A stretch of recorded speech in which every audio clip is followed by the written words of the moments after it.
저와 여러분의 원재료, 다 색깔이 다르고 모양이 다 다릅니다만은 원재료는 먼지하고 하나님의 영, 하나님 생기, 하나님 말씀, 그게 플러스가 되니까 우리가 사람이 됐죠. 우리 이 겉모습은 중요한 게 그거예요. 근데 이제 이 겉모습이라고 하는 것이 사람 판단하는 데 굉장히 기준이 되어 있습니다만은 결국은 이제 우리가 그런 얘기가 있죠.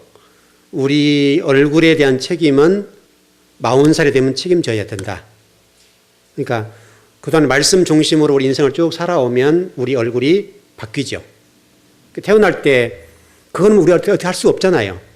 부모님의 뭐 잘생긴 어떤 외모가 있으면 그 좀 물려받을 수 있긴 있는데 그건 우리가 선택할 수가 없으니까 할 수 없는데 중요한 것은 우리의 외모는 얼마든지 이게 얼굴이 막 이게 갑자기 뭐 미남이다 이런 건 아니지만 그러나 얼굴이 이쁘고 안 이쁘고를 떠나서 선하고 저분 보면 은혜가 되는 얼굴이 있죠. 그렇게 되는 것은 우리가 그동안의 진리 말씀을 탐구하고 진리 말씀대로 걸어가다 보면 나도 모르게 얼굴이 바뀌죠. 행복해진다고요. 그것은 안에 있는 영이 우리 기쁨이요 자유가 진리가 우리를 자유하리라 라고 말씀하셨기 때문에 바뀔 수가 있지요. 이제 굉장히 중요한 거예요. 그러니까 우리가 사람을 볼 때 겉모습 보고 판단을 딱 해서 저 사람 이런 사람 딱 결론 맺어버리면 그거 쉽지 않죠. 쉽지 않은데 그러나 그 사람의 내면을 쭉 들어가 보면 우리가 보지 못했던 것이 있을 수 있단 말이죠. 이 성경을 보는 눈도 똑같아요. 성경을 볼 때 우리가 창세기 1장 1절이라는 이 본문의 말씀도 그다음에 우리가 얼마나 숱하게 창세기 1장 1절을 많은 주의 종들이 해석을 했습니까? 수많은 주의 종들이 태초에 하나님 천지를 창조하셨다. 그래서 이게 하나님 우주 창조 다 끝이야. 이렇게 정리되어 있잖아요, 우리가. 그런 논리로 보면 그것도 몇천 년 전에, 과학적으로는 수억 년 전에, 뭐 수십억 년 전에 천지가 창조되었다. 이렇게 지금 과학적으로 증명을 하고 있잖아요. 이게 시간을 어떻게 보느냐 문제가 중요해요. 시간의 개념을 이렇게 볼 것이냐, 아니면 원으로 볼 것이냐. 이게 원이라고 생각하면 잘못하면 이런 유네스로 이해할 수 있는, 유네스 얘기 아니에요? 유네스는 이게 돌고 도는 거죠. 돌고 도는 제가 여러분 성경 가르친 것은 동그라미 안에 또 다른 동그라미가 있더라. 그 얘기거든요. 그러니까 여기서 간단하게 정리하면 양파 껍질을 보시면 돼요. 양파를 보면 양파 껍질을 벗기면 안에 속살이 나오죠. 그 속살을 또 벗기니까 또 안에 또 있다는 거예요. 벗기니까 안에 뭐가 나와요? 마지막에 심이 나오죠. 핵심. 요게 중요하잖아요. 대부분 사람들은 양파 껍질 보고 양파 그렇게 얘기하잖아요. 그러나 중요한 것은 양파의 핵심적 안에 들어가는 이 안에 게 중요하다고요. 물론 그것도 여러분 뭐 육수 내는데 귀하게 쓰임하긴 하지만 그러나 실질적으로 어떤 양파하면 안이 중요하다고요. 양파 안이 중요한데 성경을 볼 때도 이게 굉장히 중요해요. 베레시트라는 단어 안에 이런 원리가 적용되어 있어요. 원리가 적용돼서 좀 뭐 칠판이나 이런 거 있으면 백보드라 쓰면 좋은데 없으니까 어쩔 수 없는데 그냥 원이라고 이렇게 합시다. 그냥 이렇게 이해하기 쉽게 해서 이 원이 있어요. 원이 있는데 이 원 안에 뭐 밖에도 관계없습니다. 이 밖에 또 이런 원이 있습니다. 또 원이 있어요. 그러니까 원 안에 또 다른 원이 있고 그다음에 또 밖에 또 원이 있는 거죠. 이 최소한도 우리가 성경을 알려고 하면 이거 여기에 들어가야 돼요. 여기 이 핵심적인 여기까지 들어가야 돼요. 여기를 뭐라고 하냐면 근원이라고 그래요. 근데 우리는 되게 성경을 어떻게 해석하냐면 이렇게 나와 있고 이렇게 나와 있는 겉모습을 보고 성경이 이래라고 얘기한단 말이죠. 그래서 이 겉이라고 하는 건 뭐냐면 시작과 종말 이렇게 돼 있어요. 알파, 오메가. 그러니까 처음과 마지막이야. 그래서 시간 개념으로 과거, 현재, 미래로 딱 전개하는 거예요. 이게 가장 겉에 나와 있는 성경 본문이에요. 이해하는 수준이. 그러니까 겉은 여러분 중요하죠? 그것도 중요해요. 중요한데 하나님이 말씀하시려는 의도는 이 겉을 얘기하는 것이 아니라 근원을 얘기한다고요. 근원. 그러니까 근원 속에 쭉 들어가야 되는데 그러려고 한다면 이 베레시트라는 단어가 뭐냐 이거예요. 어떤 의미로 하나님이 사용하셨을까? 그래서 우리 지난주 여러분 15강 공부했던 내용이 있잖아요. 이걸 참고하셔야 돼요. 아주 이거 딱 정리를 하고 계셔야 된다고. 이 정리가 안 되면 못 나가요, 앞으로. 쉽지 않으니까 못 나가는데 그러니까 어떻든 간에 중요한 것은 겉에 있는 이 첫 번째 원은 뭐냐 이거예요. 그 원은 베레시트라는 단어로 이해할 수 있겠는데 그것은 시작과 종말 이렇게 이해해요. 시작이에요. 그리고 끝이 있다 이거예요. 그럼 이 베레시트라는 단어를 어근을 이렇게 하나하나 껍질을 벗기고 들어가면 그 다음에라고 하는 것은 뭐죠? 단어 속에 보니까 이게 레시트라는 단어가 있단 말이에요. 레시트. 레시트라는 단어가 있는데 그게 베라는 단어를 빼는 거예요. 베레시트 할 때 슈트잖아요. 레슈트잖아요. 베레슈트 이게 합성어라고는 잊어버리면 안 돼요. 이게 하나로 된 글자가 아니라 베라고 하는 베이트라는 단어, 성전이라고 아셨죠 여러분? 성전이라고 하는 이 베이트라는 단어하고 레슈트라는 단어가 합쳐진 거예요. 합성어예요. 그걸 태초에라는 말이에요. 우리 한글로는 그걸 베레시트 이렇게 한다고요. 그러나 이것을 나누어서 해석을 해야 돼요. 베라는 단어하고 레시트라는 단어를 나누어서 설명하는데 레시트라는 단어가 뭐냐면 첫 열매. 여러분 아시죠? 첫 열매, 첫 것. 그래서 여러분 첫 것, 첫 열매, 뭐 시작 이런 설명이 많이 돼 있잖아요. 너희를 첫 열매를 드려라 이렇게 돼 있죠 여러분 성경에. 그런 첫 것, 첫 열매 이런 것들이 바로 레시트, 바로 이 베레시트 안에 들어있는 겉에 한 껍질을 까고 들어가니까 그게 첫 열매가 있더라 이거예요. 우리 신앙의 단계 얘기하는 거죠. 이 단계로 처음에는 그렇게 보고 한 단계 딱 들어가니까 첫 열매가 있고 그 안에 들어가니까 이 뭐죠? 시작이 있고 첫 것이 있고 장자가 있고 이런 식이 된단 말이죠. 근데 그 장자 속에 또 들어가니까 뭐가 또 있더라 이거예요. 그게 최종적으로 노시라는 단어예요. 노시예요. 노시라는 단어인데 이 노시라는 단어가 뭐냐면 머리 또는 우두머리, 봉우리, 근원 또는 넘어 이런 뜻도 있어요.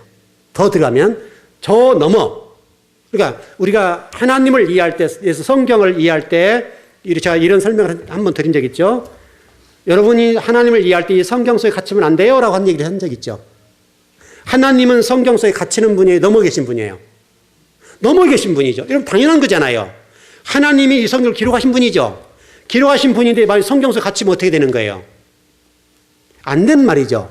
성경을 기록하신 분은 이 성경에 갇힐 수가 없다고요. 그러니까 예를 들어서 우리가 성경을 알 때 이 본문 안에 들은 성경이 하나님이야 이렇게 설명한다면 하나님이 그러면 성경 속에 있는 그분이야 이렇게는 못한다고. 예, 그 넘어 있는 걸 봐야 돼요 또.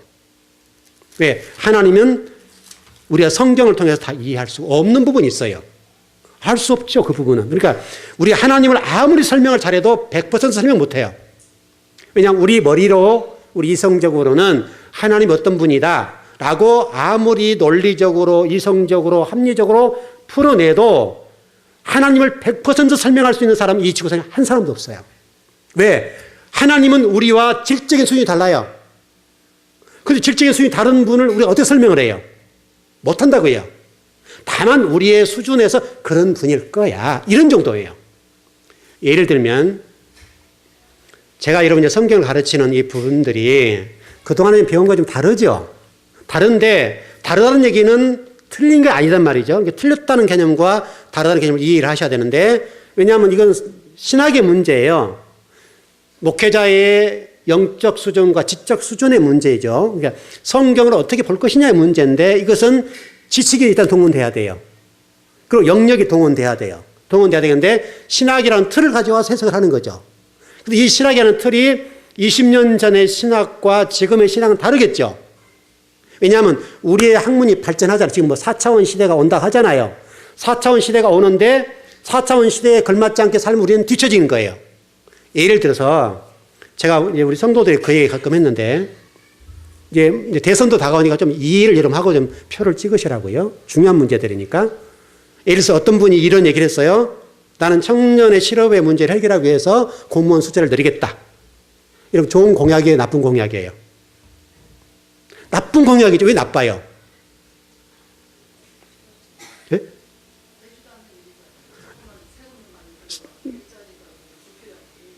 그렇죠.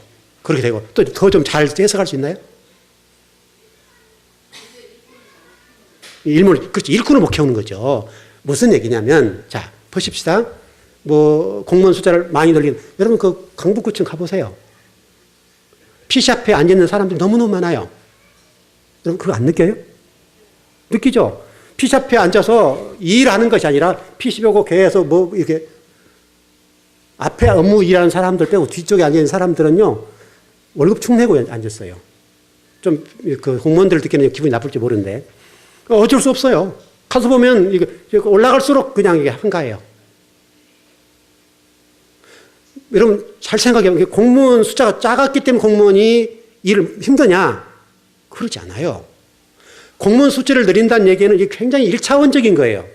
왜냐하면 젊은 사람들이 노량진 가가지고 공무원 시험에 매달린단 말이죠. 그러면 우리 젊은이들의 미래를 열어가는 데 있어서 이게 지향점들이 소극적이 되고 이게 능동적이 못 돼요. 진취적이 못 돼요. 창조적이 못 된다고요. 여러분 창의성 발휘하겠어 못하겠어요? 그걸 죽여버리는 거예요. 근데 국민들은 와 이렇게 한단 말이죠. 왜? 우리 자식이 공무원 들어갈 수가 있으니까. 우리 부모의 입장에서는 아이들, 자녀들이 안정적으로 직장 들어가는 걸 좋아하잖아요, 우리가. 우리 그런 게 있죠, 여러분. 그러니까, 야, 좋은 공약이네. 찍어주자. 여러분, 지금 우리나라 빚이 얼만데요, 지금. 그러면 그렇게 하려고 하면 어떻게, 국민들 세금 걷어다가 줘야 되잖아요, 또. 그것도 없으면 외국의 돈을 끌어와야 돼요. 이게 어떻게 보느냐의 문제예요. 제일 좋은 방법 어떤 방법이 일자리를 늘려나가겠어요? 여러분 우리나라 대기업뿐만 아니라 중소기업과 소상공인들 이 사람들이 일을 잘하게 해서 사람 직원을 쓰게 만들어주면 되겠죠? 이건 그래 안 그래요? 그 기초산업이 튼튼하게 되고 이게 어떤 그런 소상공인들과 중소기업들이 튼튼해지면 그 우리나라 전체의 기업의 구조가 튼튼해질 거 아니에요? 근데 우리나라는 구조가 어떻게 돼 있어요? 위에서 잡아먹는 구조잖아요. 이 구조를 바꿔주면 되잖아요.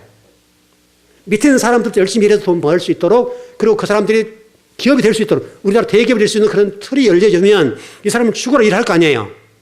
그래서 성과급들을 부진해 줘서 기업을 쫙 끌고 나가면 되는 거죠. 그럼 일자리 생겨나는 거죠. 우리는 그런 좋은 대학에 나와서 그런 창의력을 발휘하고 아이디어를 발휘해서 기업에 좋은 일꾼이 되어서 기업을 키우면 자기도 성장하는 거잖아요. 그리고 공무원이 나쁘다는 말이 아니라 공무원도 누구 해야죠. 해야 되죠. 모든 젊은이가 공무원 시험에 매달리면 어떻게 되는 거냐고요. 물론 사람의 기질에 따라서 다를 수는 있어요.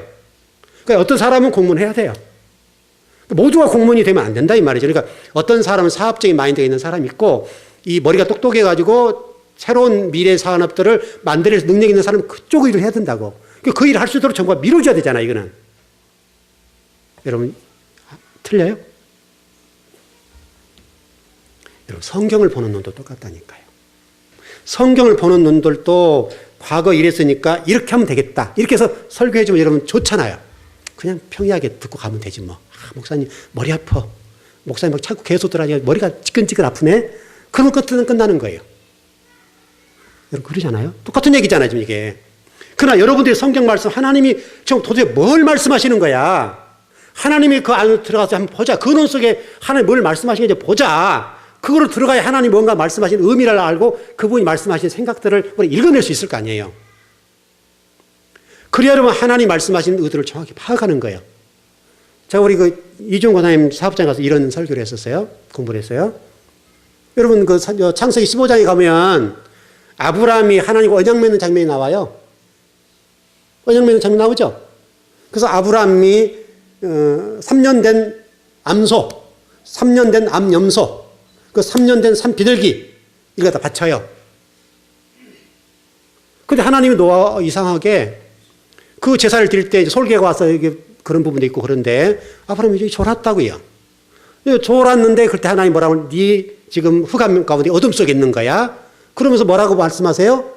너희는 네 후손들 400년 동안 애고에 종살이한 다음에 내가 끄집어내 줄게. 전혀 엉뚱한 얘기를 하는 거예요. 왜 그랬겠어요, 여러분? 그러면 간단하게 아브라함 예배를 잘못 드렸지. 이렇게 되는 거지, 1차원적인 건. 그게 1차원적인 거예요. 그러면 공감을 하죠. 예배 잘못 드리면 심판받아 저주받는 거구나. 예배 잘 드려야 돼, 우리가. 이제 이걸 깜짝 놀라는 거죠. 여러분, 하나님이 그 정도로 이렇게 수준이 떨어지나요? 그 3년 된 암소와 3년 된 암염소, 3년 되면 집비둘기 이런 거 쭉 나오는데요. 그 3년이라는 단어가 히브리어를 쳐다보면 3년이라는 말이 없어요. 세 번째라는 말, 세 번째. 세 번째 희생제물을 드려라. 그런 말이에요.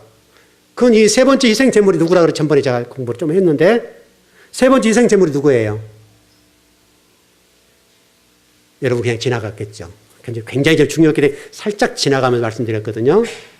세 번째 여러분 희생제물이 누구죠? 두 번째는 누구예요?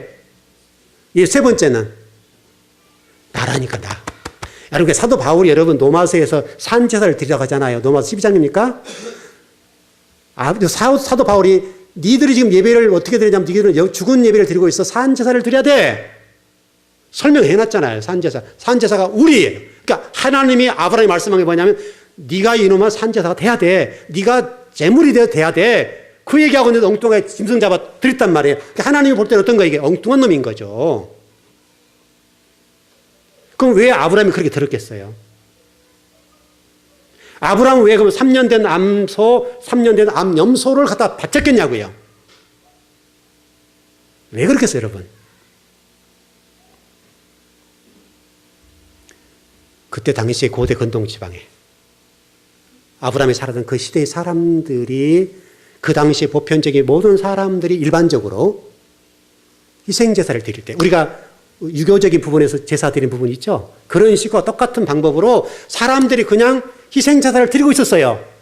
하나님이 아니라 할지라도 일반적인 사람들도 그런 제사를 드렸단 말이에요. 그러니까 아브라함도 하나님이 이게 희생제사를 딱 그 부분이 나오니까 이거는 짐승 잡아 드린가 보다. 이렇게 딱 한 거예요. 그러니까 하나님 볼 때 이놈의 말 다 듣지도 않고 지 엉뚱한 짓 하고 있는 거예요. 그 하나님 보실 때는 이게 지금 순종한 거 안 한 거예요. 전혀 다른 문제죠. 하나님은 아브라함 네가 희생제물이 되라. 그 말인데 짐승만 갖다 죽인 거예요. 짐승이 무슨 죄가 있다고. 짐승을 갖다 소 잡고 염소 잡고 비둘기 잡아서 이게 가르고 그런 장면이 나오죠. 그러니까 솔개가 막 왔다 그러잖아요. 그러니까 피곤해가지고 여러분 짐승을 잡아보세요. 여러분 소 잡기 힘들어요. 소를 개인이 만약에 잡는다면 얼마나 힘들었겠어요, 아브라함이. 물론 주변에 사람들이 도와줬겠지만은 아브라함이 소를 잡았다면 여러분 개인, 지금처럼 기술이 발달한 것도 아니고 그때는 좋은 도구가 있길 합니까? 좋은 칼이 있길 합니까?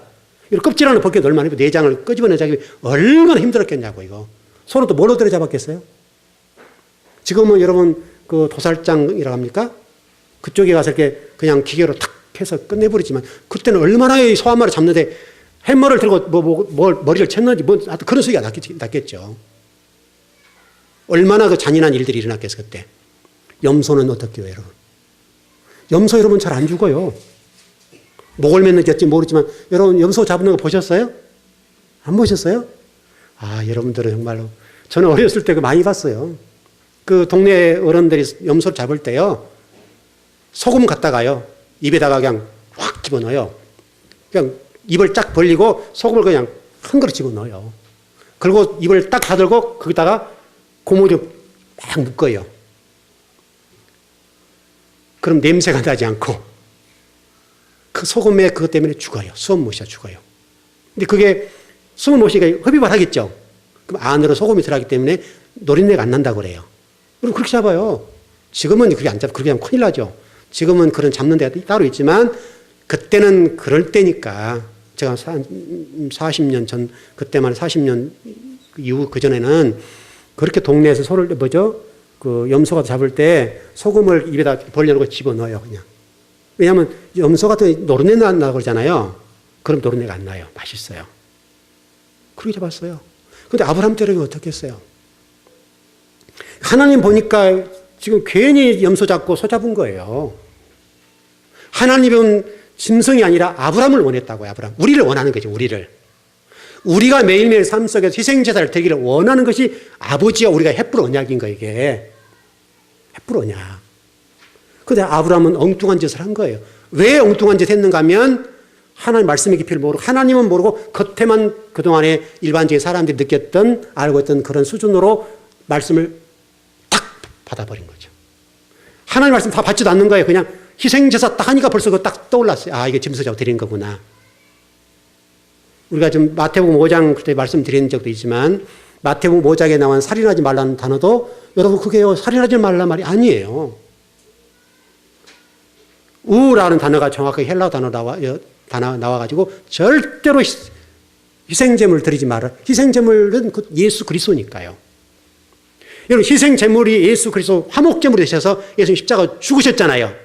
그분만 희생제물 되는 거예요. 그럼 우리가 되는 거고. 그러니까 우리가 이 세상 속에 있는 이 보편적인 지식과 상식적인 것들이 우리와 얼마나 연관되어 있는지 몰라요. 우리가 하나님의 말씀을 이해할 때 그런 수준을 이해해버린 거예요. 끝까지 안 들어요. 그러니까 결국은 우리가 말씀을 좀 들어가면 원 안에, 근으로 들어야 된다 얘기를 잊어버리면 안 돼요. 원 안에, 안에가 이게 안에 여기 있죠. 일이 들어요. 이게 근원. 이 근원으로 저와 여러분의 머리가 바뀌지 않으면 말씀을 이해 못해요. 깨닫지 못해요. 그래서 지금 이 부분인데 여기는 뭐냐면 이것이 로시라고 그랬잖아요. 로시라고 하는 것인데 성전이라고 하는 것과 관계가 돼요. 성전의 집이 뭐냐면 로시예요. 로시. 하나님의 집이 하나님 집 안에 로시가 있는 거예요. 하나님의 근원이 있는 거예요. 그래서 성막 안에 우리 하나님이 지성소에 계시는 거예요. 지성소 안에 법궤가 있고 법궤 안에 말씀이 담겨져 있죠. 이거 담겨져 있잖아요. 그래서 여러분 우리가 그 역대하의 말씀 보니까 법궤 안에 뭐가 들었냐고 했을 때 여러분 법궤 안에 원래 3개가 들었죠. 아론의 쌍난 지팡이 만나 담은 항아리, 그 다음에 법궤, 열 계명이 들어있는 돌이 들어있잖아요. 그렇죠, 여러분. 근데 여러분 역대하의 말씀 보면 이 법궤 안에는 아론의 쌍난 지팡이도 없고 만나 담은 항아리도 없고 뭐만 있어요? 말씀만 있다, 말씀만. 그 얘기가 어떤 얘기예요?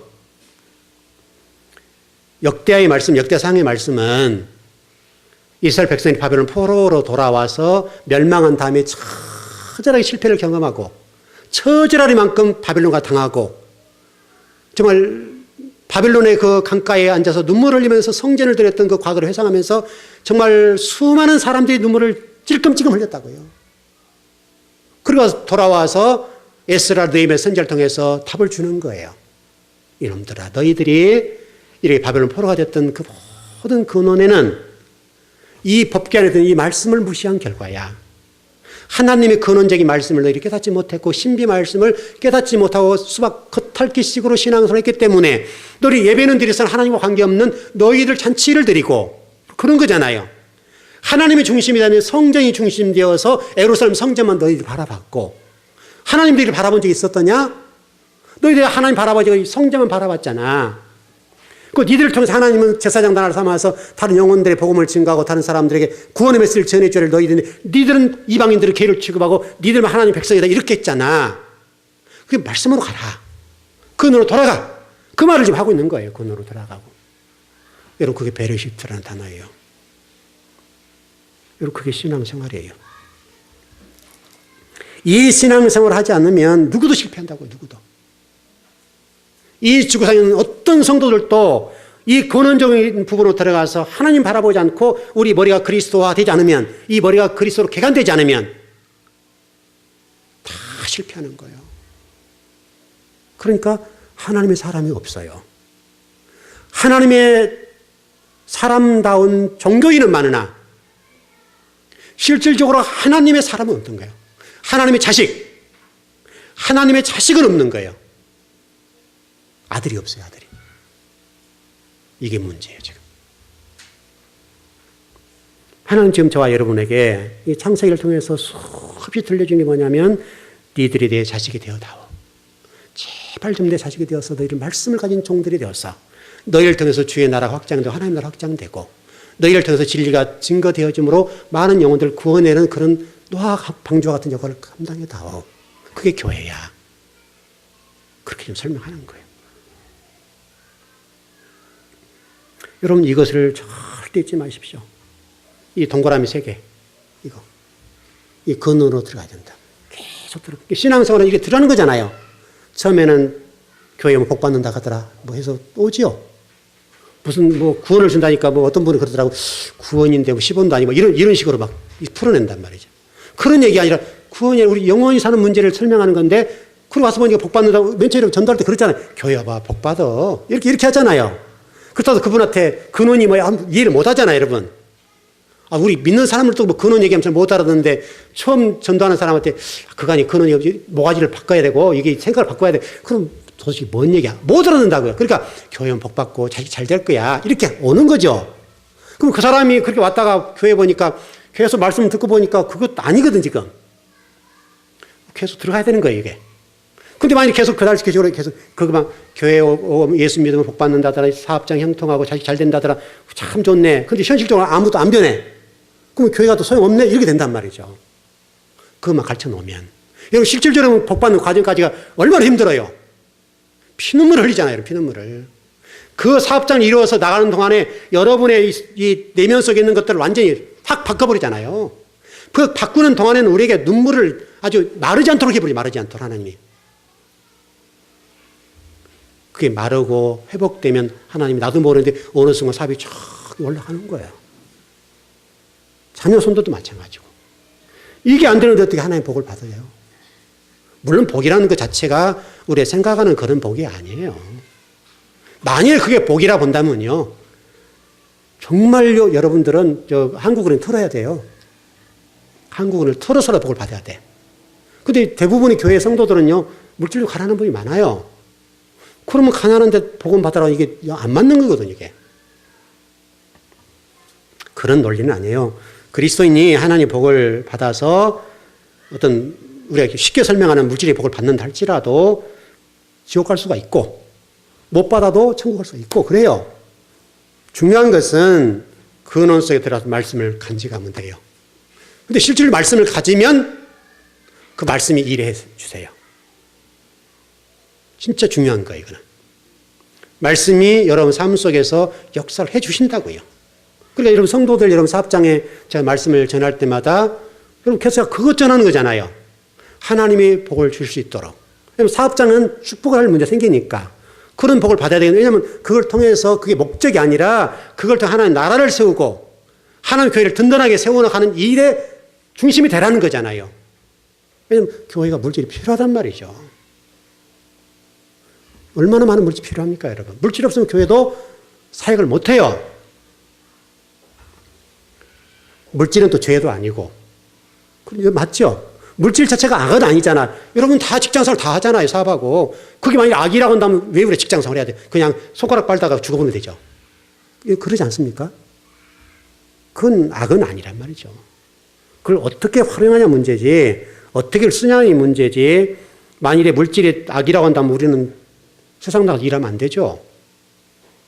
그래, 여러분, 그거 안 가르쳐 드리면 다 나가서 직장생활 하잖아요. 열심히 일하잖아요. 사업도 열심히 하고. 물질이 악이 아니잖아요.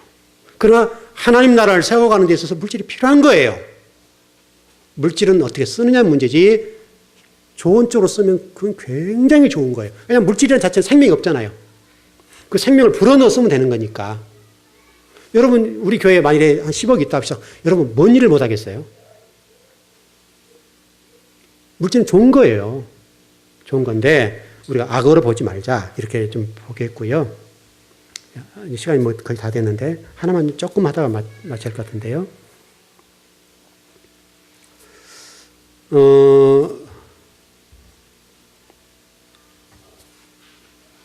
어떤 분들은 신학자들 가운데 그 창세기 1장 1절이라는 단어의 문법적인 해석을 하면서 주어라는 단어를 어디다 둘 것이냐 이 문제 가지고 논쟁이 많아요. 주어를.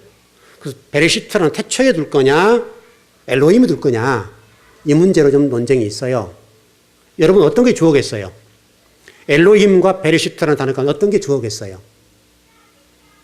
엘로힘이 주어죠. 여러분 그거 설명하는 거 알죠? 근데 어떤 분들은 정신 나가가지고 베레시트라는 단어가 주어라고 한단 말이죠.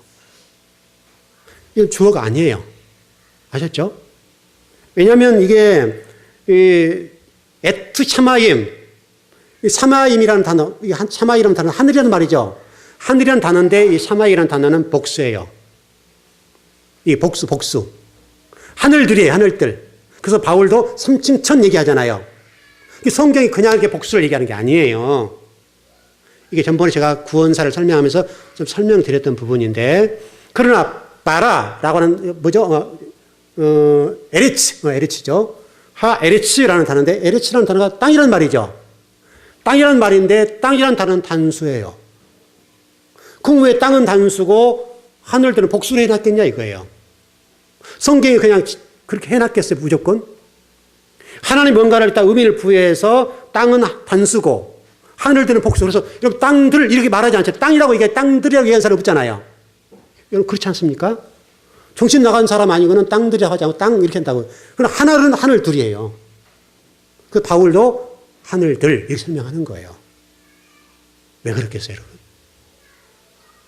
왜 하늘들은 복수고 땅은 단수겠어요? 자, 여러분 일전에 공부를 해드렸는데 자, 혹시 기억나신 분 계세요? 권사님 기억나세요?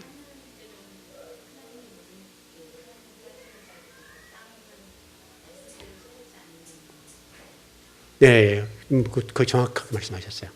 그래서 성경에 엘로힘이라는 말이 복수죠. 엘로힘이 복수에 좀 엘로힘을 설명하다 지금 이렇게 나온 건데 엘로힘이라는 단어는 우리가 잘못 이해하면 왜 엘로힘이 하나님인데 하나님이죠 여러분. 엘로힘이라는 단어가 하나님이라는 단어인데 왜 이게 엘로힘들이야? 근데 여러분 잊지 마세요. 엘로힘이라는 단어는 일반 명사예요. 여호와라는 단어는 고유 명사예요. 고유 명사는 변할 수 있어요? 안 변해요? 절대 변하면 안 되는 거예요. 일반 명사는요? 변하는 거예요. 그건 땅의 문제예요. 여호와라는 단어, 엘로하우라는 단어는 단수예요. 엘로힘이라는 단어는 복수예요. 하늘도 복수예요. 땅은 단수예요. 이게 그냥 된 게 아니에요. 간단하게 정리하면 우리가 지금 이렇게 예배 드려요. 하늘나라는 옆에 우리 신목사님 열심히 신앙생활 이공사님 신목사님 손잡고 올라갈 수 있어요? 못 올라가요? 혼자 올라가는 거예요. 하늘나라는 혼자 가는 거예요. 그 얘기예요. 그게 땅이에요. 땅. 왜냐하면 우리가 땅이죠. 우리는 땅으로부터 올라온 먼지잖아요. 먼지잖아요. 우리가 먼지. 땅이잖아요. 재료가. 주 재료는 땅이에요. 땅. 먼지예요. 먼지. 그 얘기예요. 그러니까 우리가 신랑 열심히 아니 마누라 열심히 신앙생활 하니까 내가 마누라 손잡고 올라가? 못 올라가요. 누구도 그렇게 안 돼요. 구원의 문제는 나 혼자 가는 거예요. 1대1이 하나님과 나 1대1 관계예요. 그래서 하 에레츠 땅이라고 하는 것은 단수로 되어 있어요. 그 샤마이라는 단어는 복수로 되어 있어요. 엘로힘도 복수예요. 그러니까 오전에 지금 설명드린 이 성전뜰에 저와 여러분이 믿다 합시다. 이게 애굽이죠. 우리는 즐거운 게 지금 애굽 나왔다고 봐야 돼요. 나왔다 보는 건데 애굽에 있어요. 애굽에 있는 사람들 가운데 나뉘어요. 어떤 사람은 애굽에서 말씀을 열심히 듣고 올라간 사람이 있고 여러분 애굽에서 여러분 실제로 그랬잖아요. 이스라엘 백성들이 애굽에 나올 때 모세를 통해 나올 때 이스라엘 백성들뿐만 아니라 애굽 사람 나왔지요. 그러니까요. 하나님은 지금 이스라엘 백성들 말씀을 전하는 것이 아니라 그 애굽에 있는 모든 사람의 말씀을 전하는 거예요. 모세를 통해서 너희들 말씀을 듣고 나와 그럼 내가 살려줄게. 그 말이잖아요. 그리고 너희들을 통해서 예배를 받고 싶어. 근데 그 말을 듣고 있는 많은 애굽 사람들 가운데 일부 그리고 이스라엘 백성들 일부 어떤 이스라엘 백성들 뭐 다 나오진 않았을 거란 말이죠. 어쨌든 그 전부를 합시다. 그 백성들과 애굽에 있는 사람들이 같이 나왔다고요. 근데 하나님 놀랍게도 애굽 사람이나 이스라엘 사람 나올 때 모두가 한 단어로 설명해서 이스라엘 사람이라고 했단 말이죠. 애굽 사람을 분리하지 않았어요. 곧 그 얘기는 우리 지금 성전들 얘기하는 거예요. 성전들 안에는 모든 사람들이 지금 성소에 올라가지 못한 상태예요. 진리를 듣지 못했으니까. 그러니까 듣지 못하니까 바로를 알지 못하는 이 요셉 시대에 그 부분이 나오잖아요. 그래서 하나님이 요셉과 이스라엘 백성들이 말씀을 몰라버리고 하나님을 모를 때가 되니까 끄집어내는 거예요. 노예를 해방시키는 것이 아니라 말씀을 듣지 못하고 예배를 하나님 모르니까 그들을 끄집어낸단 말이죠. 그리고 광야를 끄집어내서 하나님을 알게 만들어줘요. 여러분 그걸 노예 해방으로 보지 마세요. 예배가 회복되지 않고 예배가 폐해지고 하나님을 모르고 하나님을 잊어버렸어요. 왜냐하면 애굽에 살다 보니 애굽에 동화된다고요. 그 애굽의 신들이 지배했던 그 신에 의해서 신앙생활을 하는 거예요. 그러지 않았겠어요. 400년 동안 살았다 본다면 애굽의 문화와 그게 모두 전통을 따라갔을 거란 말이죠. 왜냐하면 제사장들 선지자들 입장에서 말씀을 잘 전해줬어야 되는데 시간이 가니까 말씀이 희미해져 버렸어요. 왜냐하면 우리 한국교회 초대교회는 어땠어요, 여러분? 절두산에 목을 내놓고 피를 흘리면서도 한국교회를 지켰다고요. 신사참배 가운데 크모진 고통과 감옥에 가는 일이 다 하더라도 어떤 성도들은 그 감옥에 가는 한이 있더라도 진리 외면하지 않는 거예요. 근데 지금은요. 과연 지금 우리가 한국교회 안에 이 많은 성도가 있지만 그런 상황에 되었을 때 목을 내놓고 순교할 수 있겠는가? 그렇게 박지가 않아요. 어떤 분들 얘기하는 것처럼 그렇죠. 살아서 그때만 잠깐 하고 하나님 회개하고 열심히 살아서 복음 전하지. 이게 타협이 되는 거지. 하나님은 그걸 원하는 게 아니에요. 물론 어떤 목사님이 그걸 고백해서 참 대단하시다 이렇게 했지만 그래서 한 번으로 족하면 돼요. 한 번으로. 현재는 과연 과거 그런 절두산의 그런 일들 또 교회를 불질러버리고 교회를 불질러버렸잖아요. 성도를 교회에서 예배드리는데 불질러버리잖아요. 다 가서 죽어버리잖아요. 그런 성도들이 과연 있을까? 정말 신앙을 지키고 교회를 지키고 하나님 나라를 지키기 위해서 그 어떤 총칼이 와도 그럴 수 있겠는가? 그럼 지혜로운 사람은 지금 도망가는 게 지혜로운 거지 지금은. 이런 시대가 됐죠. 자, 엘로힘들이라는 부분을 좀 정리 마칩시다. 그런 성도들이 말씀을 먹고 성소로 올라가서 분향단에 올라가서 기도를 올려드리고 향기를 올릴 정도의 신앙생활.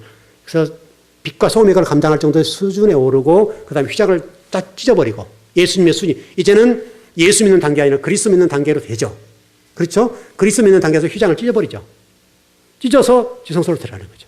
지성소로 들어간 사람들이 누구냐면 엘로힘 복수예요. 복수. 저와 여러분이 거기에 계셔야 돼요. 지금. 그게 천국이에요. 그게 가나안 땅이에요. 그러면 가나안 땅에 들어왔던 이스라엘 백성들이 그랬던 것처럼 거기에 환란이 없습니까? 현실의 땅에 있는 동안에는 가나안에 들어왔더라도 고난이 있다고. 여러분 정복해야 되잖아요. 7 족속을 멸해야 되잖아요. 여러분 그 가나안이잖아요. 가나안 땅에 들어왔을 때 7 족속을 진멸해야 된다고. 진멸. 근데 진멸 안 하니까 어떻게 돼요?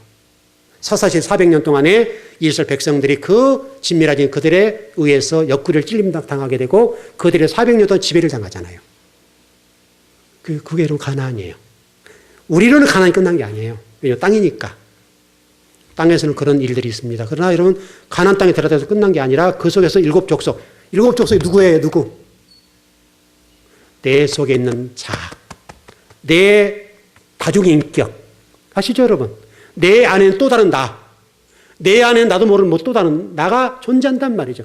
그게 7 족속이에요. 7 족속. 그 7 족속을 진멸해야 된다. 그러니까 그 얘기는 7 족속 얘기가 아니라 우리 얘기예요. 우리가 가나안 땅을 정복하기 위해서는 내 마음 땅 속에는 7 족속들을 실질적으로 많은 부족들이 49부족 정도 되거든요. 크게는 7 족속이고요. 그 7 족속을 진멸해야 되는 거예요. 그게 가나안이에요. 그게 지성소예요. 그럼 지성소는 끝난 게 아니에요. 말씀을 가지고 신비 말씀 속으로 들어가서 나의 감춰져 있는 자아, 나도 모르는 또 다른 자아, 그런 자아들을 진멸해야 돼요. 그건 완벽하게 진멸해요. 조금 더 남기면 안 돼요. 그게 신앙생활이에요. 그게 신앙생활이 간단하지 않아요. 그런 신앙생활이 어려운 거예요. 그래서 성경 가운데 하나님이 귀하게 쓰임받는 사람들은 몇 사람이 안 되는 거예요. 그래서. 그럼 다가 아니잖아요. 욕심만 대우에 나왔지만 여호수아 갈렙밖에 없잖아요. 그저 그렇게 희박한 문제라니까 이게 그렇게 간단하지 않아요. 그 안에 들어간다는 건 쉬운 일이 아니라고요. 여러분과 제가 그 일들을 위해서 끊임없이 부단히 그 진리를 향해 도전해 나갈 수 있도록 말씀을 부지런히 먹고 우리 자아 속에 있는 내면의 세계 속에 우리의 자아들을 철저하게 진멸해야 되는 여러분이 되길 바랍니다. 예, 기도하겠습니다.